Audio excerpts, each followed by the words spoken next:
So let me ask a question. Since we're at a university and there's a lot of students and you're alums of this university, looking back, um, what are some of the things a college, not specifically Pace, but any college or university could do better to prepare students for entrepreneurship? When I say entrepreneurship, it doesn't just mean starting their own business, but being entrepreneurial, whether they want to work as a solo practitioner, start a business, work for a small business, work in the space of entrepreneurship. But what are some of the things colleges and universities could do, both curricular, like the types of courses and what you do in the course, extracurricular, like activities like this, or even co-curricular, like the lab that is meant to support students studying as well. So what are some of the things, I guess an easy way to say it is, that you wish, Pace or any college would have offered you at the time? So in business, a lot of success depends on other people outside of your company. Suppliers, trading partners, service providers. And it's very important to have, good personality. It's very important to have good social skills where you could interact with those people and you could negotiate well. And, I actually think from what I remember from Pace, it did an excellent job. Tons of extracurricular activities, lots of opportunities to practice meeting people. When I was in Pace, I spent a lot of time in the student government and different student clubs, and there were a lot of guests, there were a lot of speakers. There were a lot of, I remember there was a executive in residence program, and at every single one of those events is an opportunity to meet with someone, to network and develop your social skills. So I think the best thing that universities could do, that could offer, is to create more opportunities to meet people who are not professors, people outside of the college, outside of the university, who are in the business world. Create more opportunities for internships to give people an opportunity to work at different companies, everything to develop soft skills, because a lot of time is spent developing, hard skills. I'm going to learn finance 101 or accounting 101, and I'm going to know numbers really well. But the real key to success is being able to communicate well, being able to listen well, and just facilitating that's critical. Great, thank you.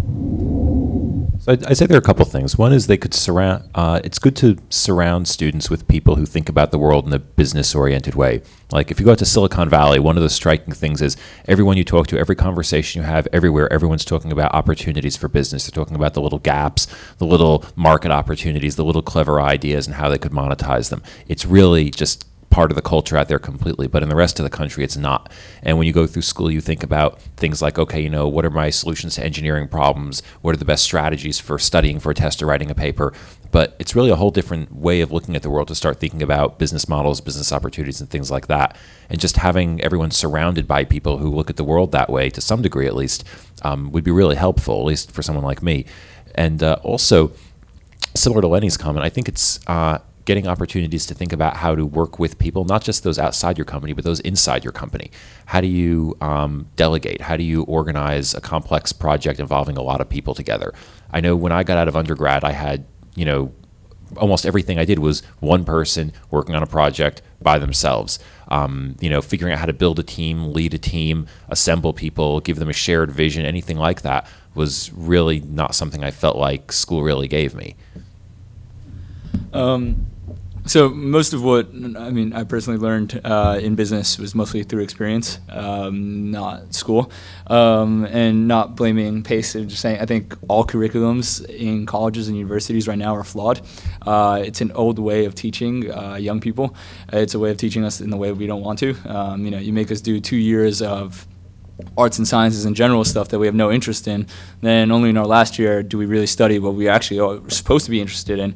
The whole system in general is flawed. I'm a big believer that trade school is going to be something of the future, where you just pick one concentration, and there's a certain time period that you need to study it, and after you're done with it, you're pretty much, I mean, obviously you're not going to be an expert, but you've had enough knowledge in that field. The other thing is computer science and development and coding. I mean, the fact that it's not a requirement in most of the schools across the country right now is a little bit of a joke, especially with the way the world is going.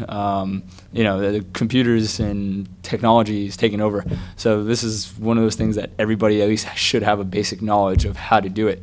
The other thing is more events like this. I mean, I wish I went to more things like this when I was in school. Can actually learn a lot from them. So more things of this nature, you know, bringing in entrepreneurs and just having them really talk about their experiences, because you're going to make mistakes. You're going to, you know, you're going to fall 100 times. But if going to one of these things, you fall 98 times because you heard something here that helped you, it's one extra night to sleep better. So just think about it in that nature. But in general, just think the whole really curriculum is flawed into making students doing what is considered right rather than letting them do what they should want to do. Oh, and that's changing quite a bit, and it's changing because they're being forced to. There's a startup called Institute, like Institute but with an E, and they're right downtown here in Manhattan. And the idea, it's kind of an alternative for college for people that learn differently, and it's focused around an apprenticeship, kind of like what old is new again, not an internship but an apprenticeship, and they are very selective and match people with some of the top CEOs of the top tech companies in New York, like working with Hillary Mason at Bitly. I mean, she's not there now. And I'm involved with them. And what's interesting is it was started by two people, Kane and Shayla. Shayla's a Harvard MBA, and Kane dropped out of PACE because he wasn't learning what he wanted to. And Shayla, when she was hiring, even as a Harvard MBA, said that she wasn't getting people she needed, and she wanted more people like Kane. And they started this to be getting a ton of press. And like I said, I've been happy to be associated with them, have them work at the lab and do a few things. And the model's changing because it has to change. Yeah, I actually know about that program. I know that somebody who's in it that works at Thrillist. Ben Dar. Ben, yeah. So I know Ben, and he's been telling me it's an incredible program. Learns way more than he learned at school. The other thing I would say is that the other thing about curriculums and universities and schools, obviously the price is quite high and is going to keep going high, but the value is exactly the same and hasn't changed through time. So that's going to be something that you'll see, students or families realizing that, hey, there should be some sort of alternative here, because we're living in a world right now where it's not easy for young people to get jobs even with a degree. So in general, the whole system is not correct. And the other thing is, when you're running a business, right now you're learning accounting, finance, and all that stuff, you're going to be hiring people to do that for you. You're just going to be running the show. So you're not going to be able to be doing accounting, finance, legal, all that stuff by yourself. So just keep that in mind. You're going to be able to hire experts to do that for you. So, and if you want to see more, if you go on YouTube, just look at Inside Institute. Forbes did a really nice special on them, and I appear at the end of it, but a great program. And the other part with the value, of the degree in changing education, there's this whole concept of flipping the classroom, and it's affecting elementary schools. I get calls from school districts, to teach about how can we instill more entrepreneurship, even in young, K through 12 programs, primary, secondary school. And colleges are realizing you can't, charge this kind of tuition, have people graduate and not, be able to get a job. And one of the people who started turning education a bit on its head, Sal Khan from the Khan Academy, if you heard of him, he came in and spoke at PACE. He's a friend, and he's just doing some amazing stuff. So just the way, healthcare probably isn't sustainable and the model's going to change. I think education will as well. Carlos, any thoughts on that? What you'd have liked to have seen at somewhere like a Stevens? Well, I mean, I would say that entrepreneurs are a unique class of people that are able to deal with adversity, lack of stability, rejection, And those skills are kind of a, I don't know how you acquire them through, formal education. I think you either one day decide that's what I'm going to do, and then I'm going to do it, or maybe, I don't know, it's part of your DNA. I'm an advocate of some sort of an entrepreneurial boot camp where they put you through the paces, and by the end of the day, you decide whether that's, you're cut out for it or not. So, We just put in we received a grant proposal to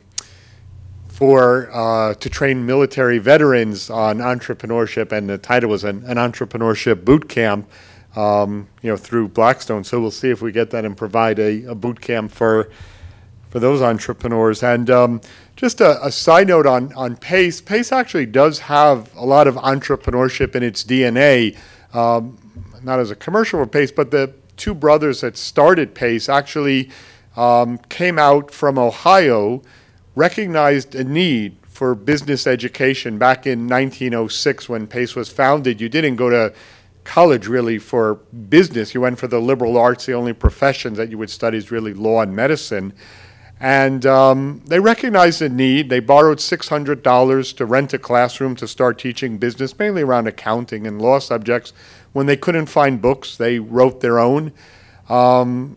They recognized the need after World War II, the GI Bill for education, and PACE was cited in the book Innovation and Entrepreneurship by Peter Drucker as one of two entrepreneurial colleges in the United States. And our entrepreneurship program actually was formally established in 1979 as an undergraduate concentration. It'll be celebrating its 35th anniversary this year, making it one of the earliest in the country. So I do think we have some good entrepreneurial DNA, here at PACE.